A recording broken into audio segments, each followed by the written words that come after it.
Olá pessoal, tudo bem com vocês? Ali Brasil falando. E hoje é o nosso segundo dia de janeiro, isso! Depois daquela caminhada, então parar aqui um momento de reflexão. Por quê? Porque quando a gente caminha, a gente consegue ter uma percepção melhor, porque a gente está em movimento. Então, dependendo da forma de como você vai caminhar, se você vai sozinho, você conversa com você mesmo. Porque nossos pensamentos ficam ativos, né? Você não fica parado sem pensar nada. Então, quando você vai com alguém, você começa a conversar sobre determinado assunto. E isso, às vezes, interfere na sua conexão com você mesmo. Então, se você é aquela pessoa que tem um ritual, né? De acordar, de orar, de ler a palavra de Deus, depois tomar comer frutas, ter uma alimentação saudável e ir caminhar, você vê que a perspectiva do dia muda, né?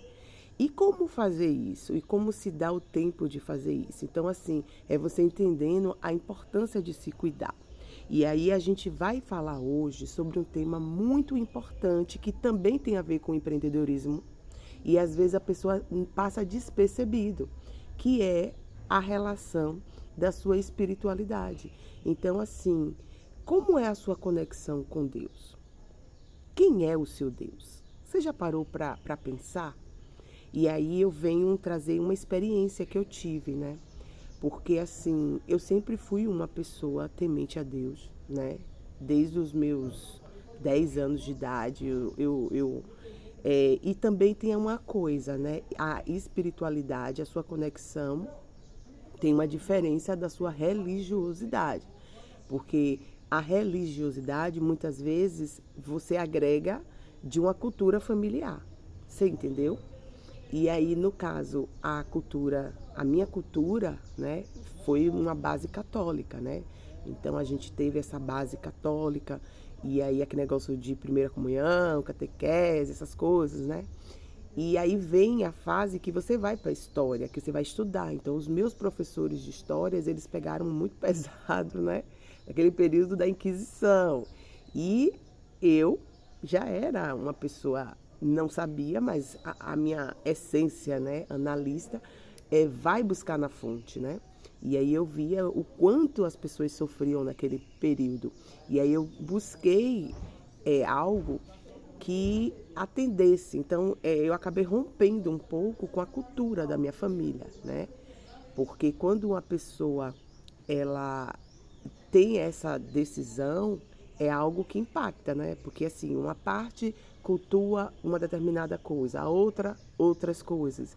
E você, o que é que você acredita? O que é que faz sentido para você? Porque qual é o Deus que faz sentido na sua vida? Então isso para mim foi algo muito importante e foi isso que eu fui buscando ao longo da minha jornada, ao longo da minha trajetória. E por que eu estou falando isso aqui agora? E por que isso é importante? Porque na jornada da mulher empreendedora, você precisa de uma ajuda sobrenatural, você precisa de uma conexão divina, porque você vai estar sozinha na jornada. Você vai ter momento que vai chorar, né? Que você vai entrar em desespero, seu sistema límbico vai fazer Ctrl Alt Del ali, pá. E você vai ter que pedir ajuda a alguém, você vai clamar a alguém. E se você tem fé, esse alguém se chama Deus, né? E aí, no caso, você precisa estar forte, você tem que ter essa conexão. E aí a gente vai buscar algo assim, ó, em relação à morte. O que é a morte para você? Né? Porque a gente vê aquela coisa assim, culturalmente. Porque é curioso a gente buscar. Tá chegando um carro aqui que eu tô na porta de casa, né? Sentada no batente. Então, o que é a morte para você? A gente fica pensando, né, em relação a isso. Eu, pelo menos, quando vejo as pessoas morrendo, né, você vê que tem aquelas homenagens, que as pessoas falam muitas coisas, né, que fica aquele legado, aquela coisa, que às vezes até quando a pessoa estava viva não era dessa forma, né? Então, assim, você vê que impacta, né? Então, a morte acaba impactando, só que a gente pouco fala sobre isso. E por que a gente fala pouco sobre isso? Qual é o nosso problema em relação a uma coisa que faz parte da vida? Porque a gente nasce e a gente vai morrer.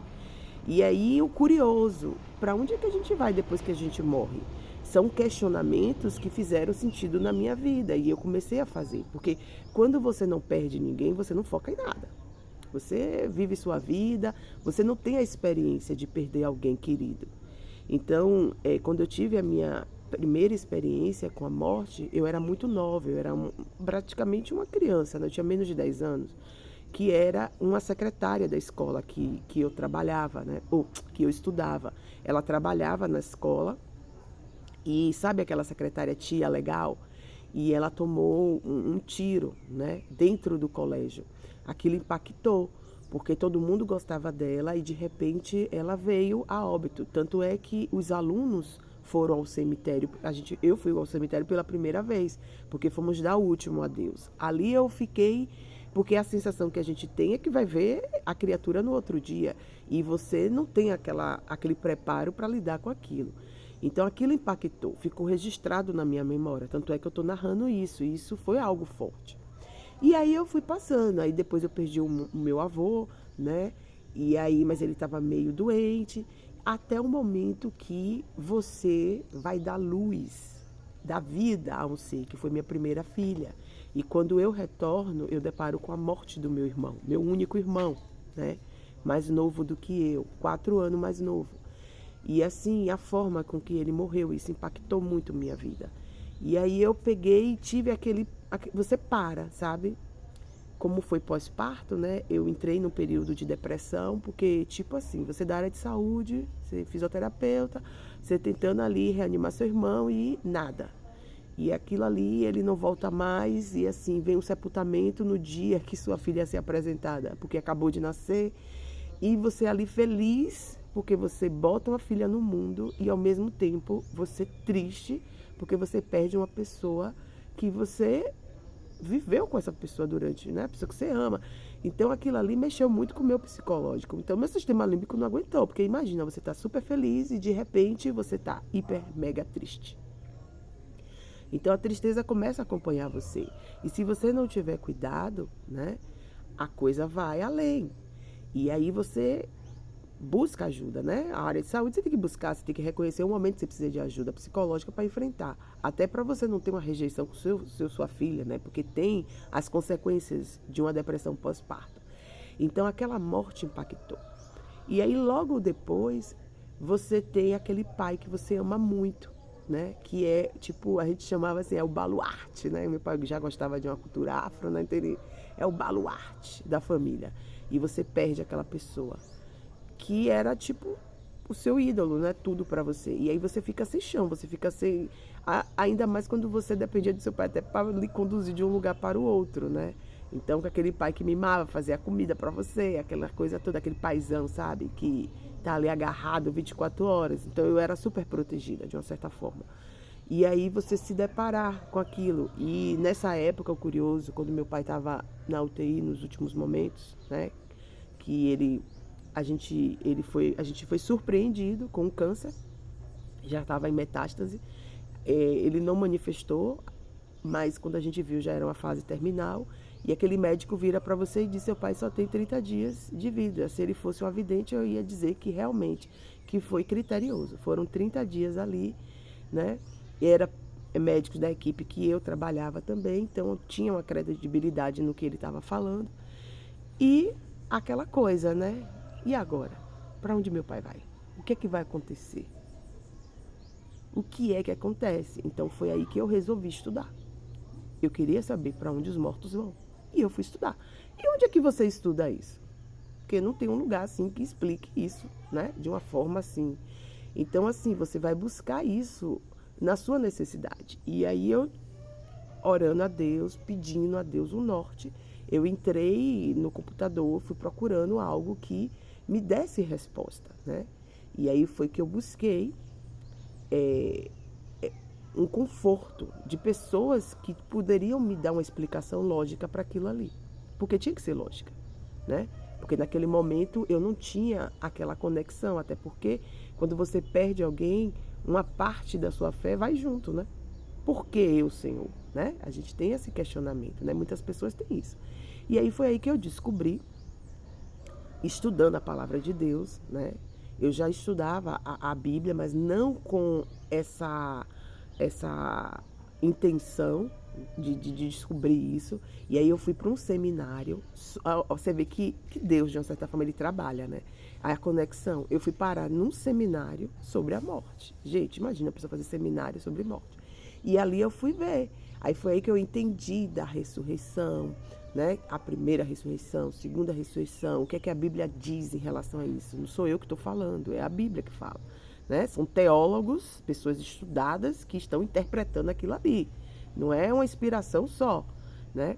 Até porque eu tenho uma base de análise de uma coisa, né? Então eu quero saber a veracidade dos fatos.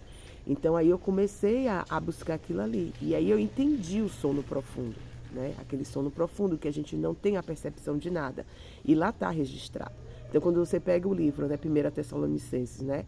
O capítulo 14, o capítulo 4, e vai lá do 13 até o 18, o versículo, você vai entendendo ali que Deus vai dando um conforto para a gente não ser ignorante a respeito dos que dormem. E isso foi algo que foi confortando o meu coração. E aí me despertando para um propósito. Porque se isso acontece com você, né, você vai tendo uma conexão maior, um chamado tem para a sua vida. O que é que você vai estar fazendo ali? E aí você vai observando também quando você se depara de frente. Então, no ano de 2020, né, quando eu tive o primeiro acidente, o qual eu tive que parar de trabalhar, e logo em seguida eu resistindo, né, que eu amo dirigir, né, e hoje não poder dirigir é fogo, mas assim, né, vamos voltar em adaptação, porque fiz eu tenho que voltar para adaptar. Então assim, você pega, né, começa a entender que aquilo tem um porquê. Então quando aquele ônibus entrou no fundo do meu carro, que eu fui na frente e voltei, efeito chicote. Tipo assim, você passa um filme na sua cabeça que eu, tipo assim, hoje é o dia, senhor. Hoje eu vou. Hoje é meu dia. E aí você começa a despertar com as pessoas ao seu redor. Ela tá bem, ela tá bem, ela tá bem, ela tá bem. E aí você tem aquele impacto, você tem 3 filhos. Poxa, se eu morresse aqui, eu vou deixar 3 filhos, quem vai cuidar dos meus filhos? Então, como é que vai ficar meus filhos? Você muda, velho, você entra em parafuso, você começa a ver. E isso já tinha acontecido comigo, um sinal, porque eu não sei, eu moro em Salvador, né, aqui tem uma avenida chamada Paralela, que ali eu não conseguia colocar o meu pé na embreagem, né? Então, assim, já aquela situação, né, da patologia. E assim, meu Deus, como é que vai ser agora? Então, tipo assim, eu vou morrer, né? E eu tinha medo de morrer, né? Eu tinha um medo, acho que todo mundo deve ter, né? Esse medo de morrer, né? Quem quer morrer? Mas a gente entende que depois que a gente morre, né, há a promessa da vida eterna. Mas até você entender isso, meu amigo, você morre de medo de morrer mesmo. Então não tem medo de morrer. Senão as pessoas não ficavam em pânico de ir para o hospital. Porque eu trabalhei muitos anos em hospital e eu via que as pessoas tinham medo da morte. E se você observar, dentro do hospital sempre tem, né? Uma capela, algum lugar para você ter uma conexão com Deus. Porque é o momento do encontro, não tem para onde correr. Porque é uma doença, à beira de morte, você vai ter que apelar para alguma coisa que você acredita, né? Então, até aquelas pessoas que não acreditam em algo vai apelar. Então, a morte é o início da vida, né? De uma vida eterna.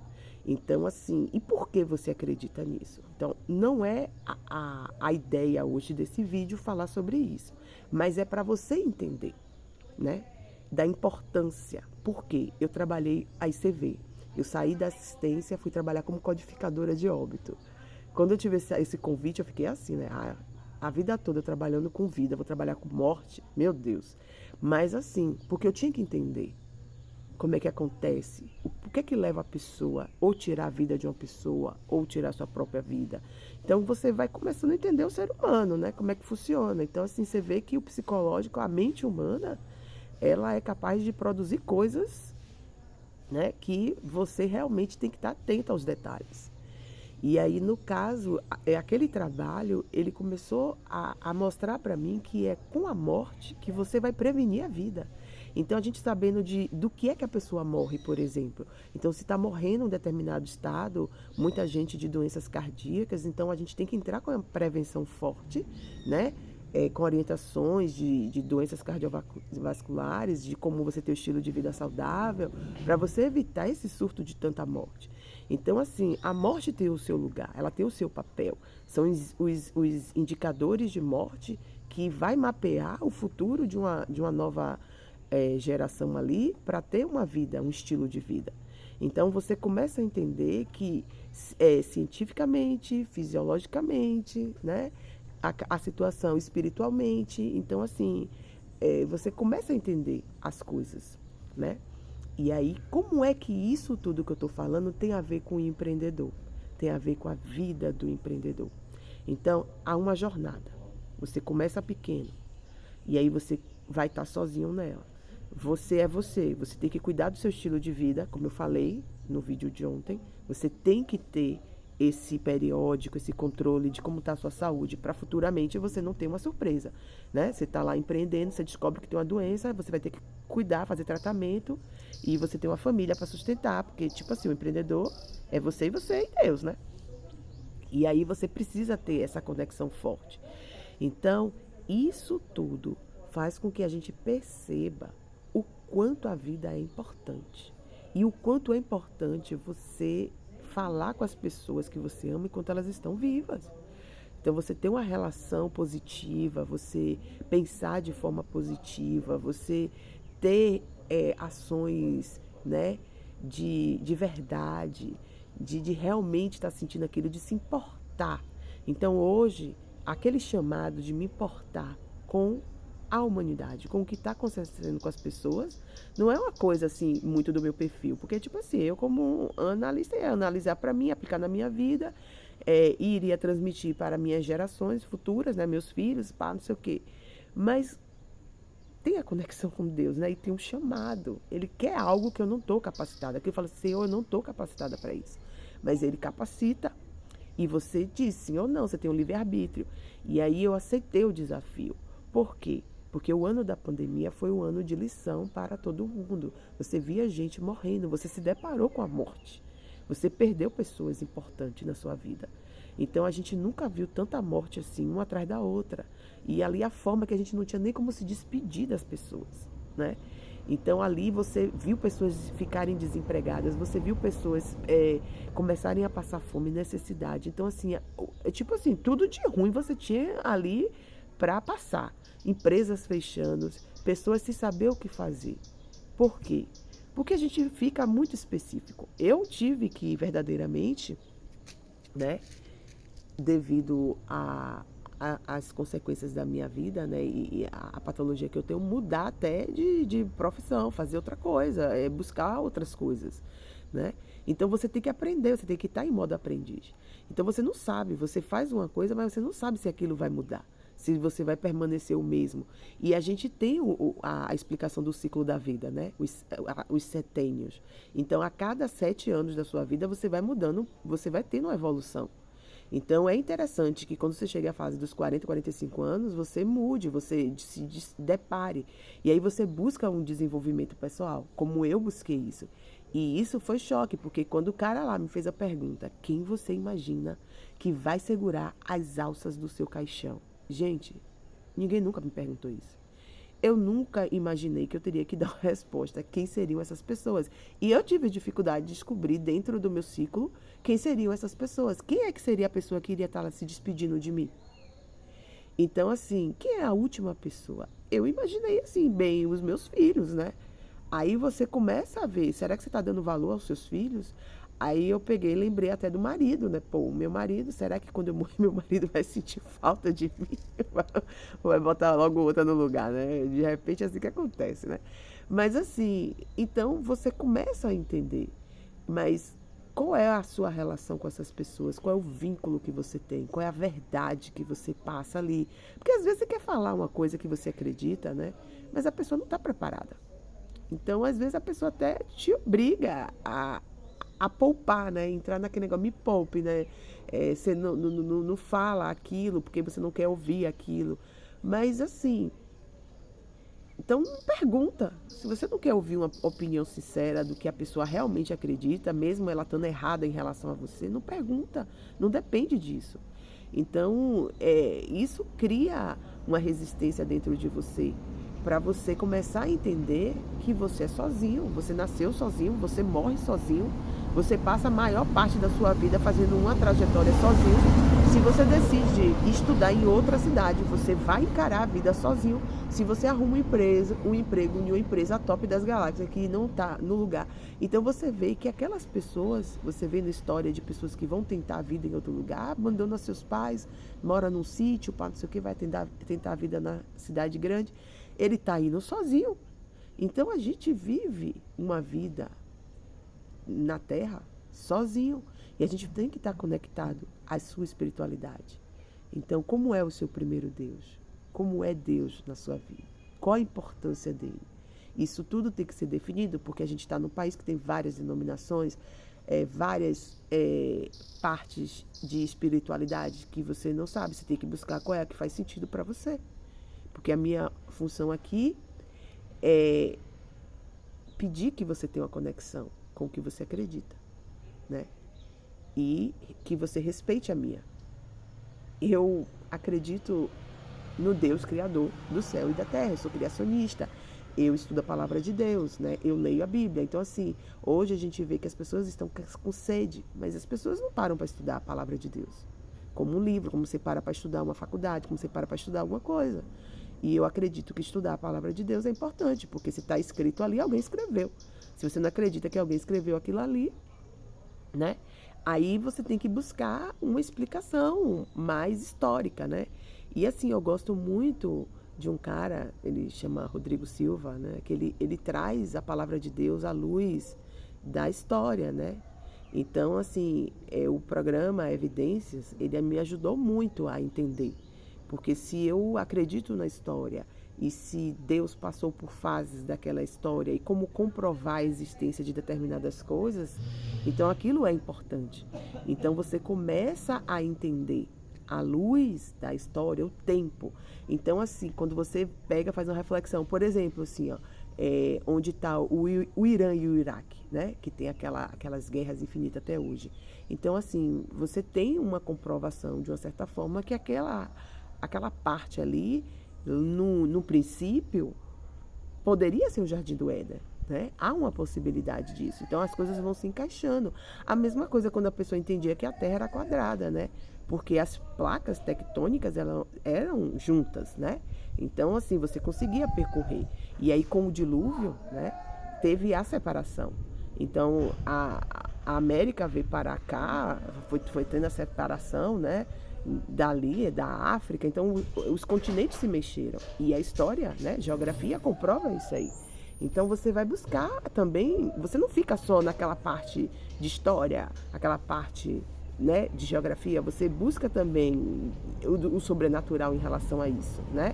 Por que isso aconteceu? Porque é um fato natural.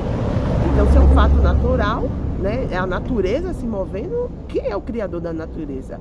E aí a gente começa a entrar no cérebro humano. Então, assim, a existência de Deus está comprovada dentro do nosso corpo, né? Porque se você abre o cérebro humano, você vê a perfeição. Você vê a perfeição da natureza. Então, hoje, eu acredito que a pessoa se manter negando isso não é assertivo. Então, assim, tudo mostra a presença de Deus no seu relacionamento com o seu marido, né? Você às vezes tem que respirar fundo, meu Deus, senão você não se mantém lá, né? Então, às vezes, filhos, né? Criação de filhos, né? Alguns tipos de amizade familiares. Então, assim, você tem que buscar, assim, Deus, seu jeito, né? Eu tenho um gênio também, assim, né? Então, às vezes, meu Deus, controla meu impulso, né? Porque eu tenho que controlar, né? Me ajuda, Senhor, porque, tipo assim, senão, né? Aquele sangue sobe. Então, assim, você tem que ter algo. Porque senão, se a gente não tiver esse tipo de conexão, a gente vai ficar só à base de homens, né? E aí a gente vai, porque assim, eu tenho um acompanhamento psiquiátrico, né? Eu tenho, porque tantos baques que a vida tem, você tem que ter, né? E para você ter um acompanhamento psicológico, você tem que ter uma equipe, né? Então eu acredito na equipe, né? E aí, no caso, mas assim, você tem que estar em alerta, né? Eu fico em alerta, sou da área de saúde, né? Então, assim, eu vou querer saber para que é essa medicação, por que isso, qual é o efeito colateral dela, o que é que eu vou sentir. Então, assim, eu vou buscar isso. Mas é porque eu tenho conhecimento na área. Mas se você não tem, você vai acreditar naquilo. E se você começa a tomar aquilo e aquilo não está te fazendo o bem que se esperava, você está entendendo? Então, assim, de qualquer forma, você tem que acreditar em alguma coisa. Você não pode ficar descrente o tempo todo. Então, até num projeto que você cria, até uma empresa que você constrói, até o seu negócio, você tem que acreditar nele. Porque se você não acredita nele, como é que esse negócio vai ser transmitido para outra pessoa? Como é que a pessoa vai valorizar aquilo que você não acredita? Então, realmente, você precisa buscar essa conexão, você buscar esse algo. Então, essa é a reflexão. Qual a importância de Deus na sua vida?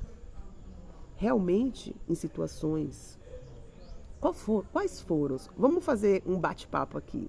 Quais foram os momentos mais felizes da sua vida, né? E quais foram os momentos mais tristes? A gente tem. O momento mais feliz da minha vida foi quando meus filhos nasceram. Foi quando eu consegui fazer as minhas graduações, né? A minha primeira viagem foi um momento hilário, né? Eu tinha 15 anos. Então, assim, mas tive um momento triste. Eu tive uma separação que me deixou muito triste, né? Eu tive perdas do meu pai, do meu irmão. Então, assim, eu tive uma tristeza profunda, né? Uma vulnerabilidade econômica, eu quebrei. Então, assim, eu tive momentos tristes, mas a gente tem que ressignificar isso. Então, começa a fazer essa reflexão. O que foi de bom na sua vida inteira? Pega uma folha em branco de ofício, coloca lá o ano que você nasceu e cada linha que você vai estar desenhando, você coloca lá. Ou então você pega uma folha de caderno mesmo e bota lá, embaixo. Se você tem a minha idade, por exemplo, eu tenho 44, então coloca 44 linhas e começa a colocar o ano que você nasceu. Você não vai ter memória muito até os 5 anos, 6 mais ou menos, você não tem memória, né? Pergunta a alguém da família, se você tiver os pais vivos, e vai mapeando ali, para você começar a identificar quais foram as partes boas e as partes tristes. Então, quando eu nasci, foi um momento feliz, né, para meus pais. Mas teve uma tristeza, porque minha mãe sentiu umas dores horríveis, não conseguiu lugar para eu nascer, e eu tive que nascer em qualquer lugar, menino. Mas foi uma clínica, minha mãe disse que eu nasci numa clínica clandestina, minha mãe é ótima. Mas eu nasci, né? E aí, no caso, porque naquela época, para você ter, hoje é difícil, né? Principalmente quem não tem uma assistência médica. Então, assim, é complicado, mas aquela coisa, né, que se esperavam que fosse um menino e veio uma mulher, né, e o meu enxoval todo azul. Pois é. Então, assim, meu lado, né, meio decisivo vem de alguma coisa. Então, você vai buscando a memória. E aí a gente vai ter. Amanhã a gente vai falar sobre isso. Mas hoje faz a reflexão dos pontos positivos e negativos da sua história, da sua jornada. Se você tem 80 anos, 80 linhas. Se você tem 30 anos, 35, o público me acompanha, tem o quê? Vocês são de 35, eu faço análise do perfil, né, gente, aqui do Instagram. Vocês têm de 35 a 50 anos, a galera que me segue aqui. Então, faz aí a linha de vocês e vamos ver. Isso vai ser bom, a gente vai estar aprendendo junto. É importante e é genuíno, gente, é de coração, porque isso fez sentido na minha vida. Porque antes de empreender, você tem que saber quem é você. Porque fica mais fácil a jornada. Porque você vai ter que fazer escolha lá na frente. Você vai ter que conhecer pessoas de parceria. E nem toda parceria é positiva. Você vai ter que deletar gente na sua vida. E você precisa se posicionar. Porque tem gente que é tóxico. Então você precisa saber quem é você. Então, qual é a sugestão, a dica do dia? Vai caminhar sozinho. Porque sozinho você senta aqui e conversa. Né? Porque quando eu voltar lá no ambiente eu não ia estar parando para gravar. Mas aqui, ó, sentadinha na calçada, a gente consegue. Então, vamos ser genuínos, vamos ser honestos com a gente mesmo. Vamos empreender nossa paixão do jeito que tem que ser. Beijo aí no coração.